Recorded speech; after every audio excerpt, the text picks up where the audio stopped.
on Main Street in the area of Cherry Hill Road. Officers responded immediately, arriving within 90 seconds of the initial shots. Officers were met with heavy gunfire from an individual shooting from the second floor of the building. There was one civilian shot by the suspect, and the victim was removed from the scene and was transported to the hospital with 9 non-life-threatening injuries. That individual is currently in stable condition. The South Central Connecticut SWAT team responded, along with members of East Haven, Madison, North Haven, Guilford, and North Brantford Police Departments, and Connecticut State Police. We were also assisted by Brantford Fire Department, DEMIS, and various other agencies. Negotiations with the individual suspect were attempted for several hours, but contact was not made. Brantford Police had received information early on that the individual was alone in the building, and there was no indication that there were additional suspects or additional victims involved within that building. Around 6 p.m., the suspect was found deceased inside from what appeared to be a self-inflicted gunshot wound.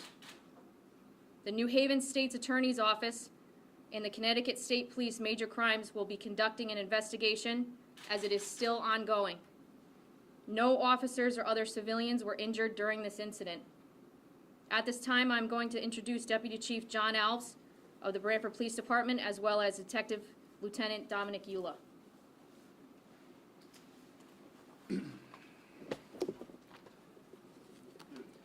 Good afternoon.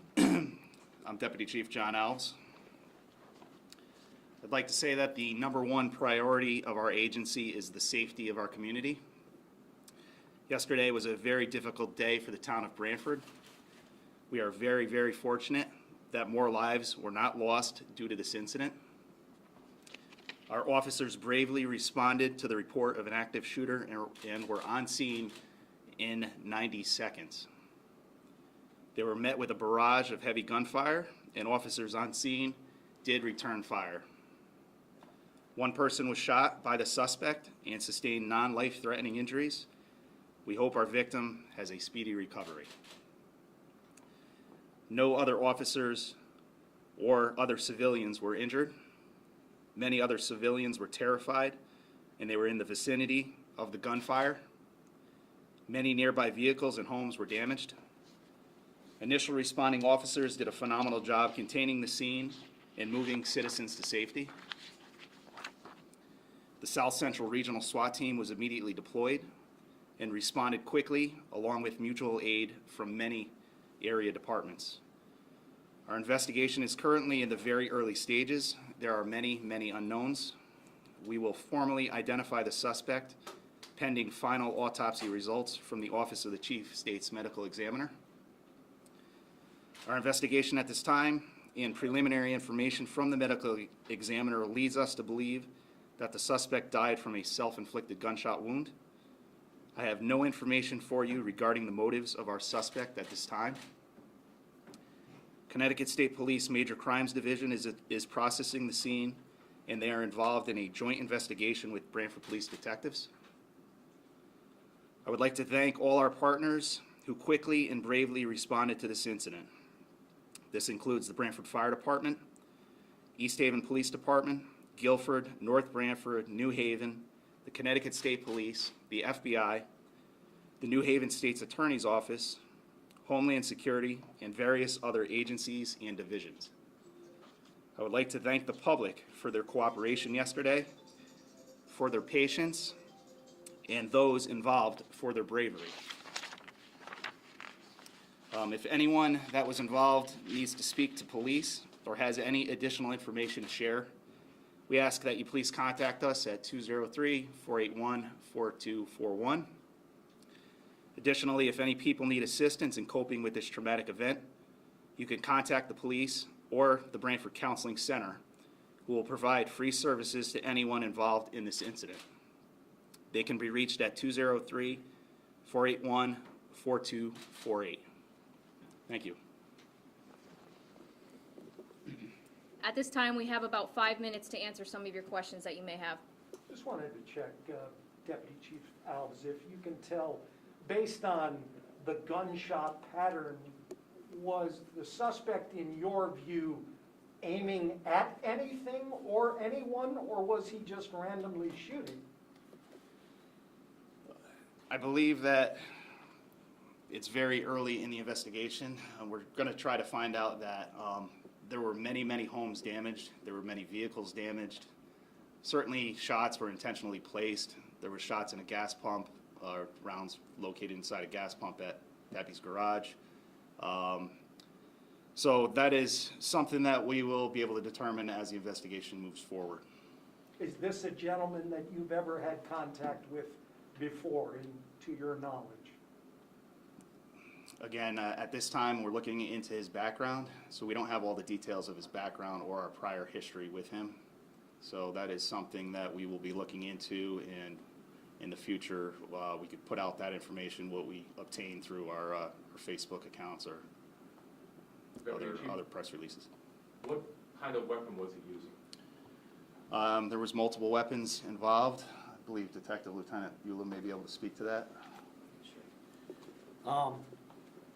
So there was multiple caliber weapons used, multiple styles of weapons, long guns, handguns, and plenty of ammunition. Any idea how many rounds were spent? We're still collecting that evidence. As you guys saw from being over there, there's a lot to collect, so I couldn't give you a round count at this point. Any explosive devices? Not that we're aware of. We did have New Haven Bomb Squad come out. Mm-hmm. They did check the area. Nothing that we found. No bomb-making material or anything like that. Can you talk about just how fortunate it was that nobody else was hit and nobody was seriously injured? Yeah, no, we're definitely extremely fortunate that no additional lives were lost. Absolutely. Many, many people were in a place of danger. Our officers responded immediately. They got there very fast. They created a containment.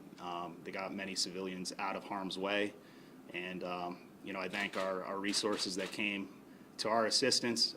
East Haven Police was on scene in a matter of minutes, along with multiple other agencies. So that was just paramount in creating the situation and the outcomes that we had.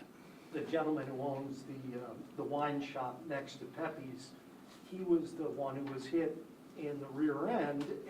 But you guys, can you talk about how you couldn't get ambulances in there at the time?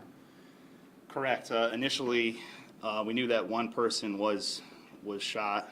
We couldn't get to him. I did find out that his injury wasn't life-threatening and that we had a little bit of time there.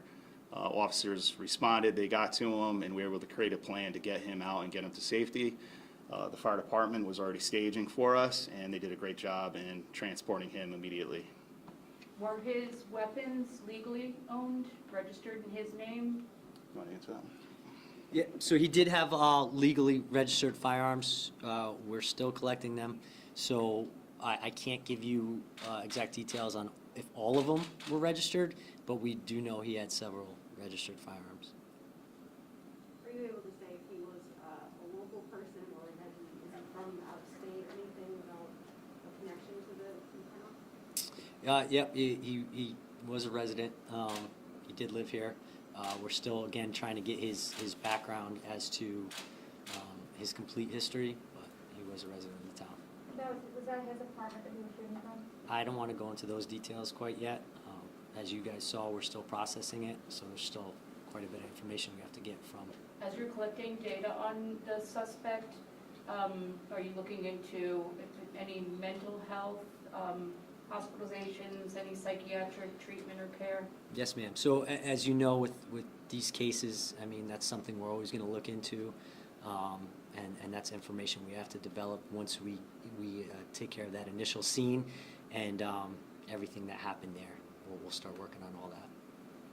Were you ever able to make any sort of contact with him? Lieutenant Carangelo would have to. I can answer that. We were not. Multiple attempts were made to make contact with him. There was no contact that were able to be made. When was the last time he fired that you're aware of? After your question, we just have time for one more question. Do you have? I'd have to research that for you and get the exact time frame. To be honest with you, it all meshed into one big event for us. So it's hard for me to say off the top of my head that, but I could provide that to you at a later time.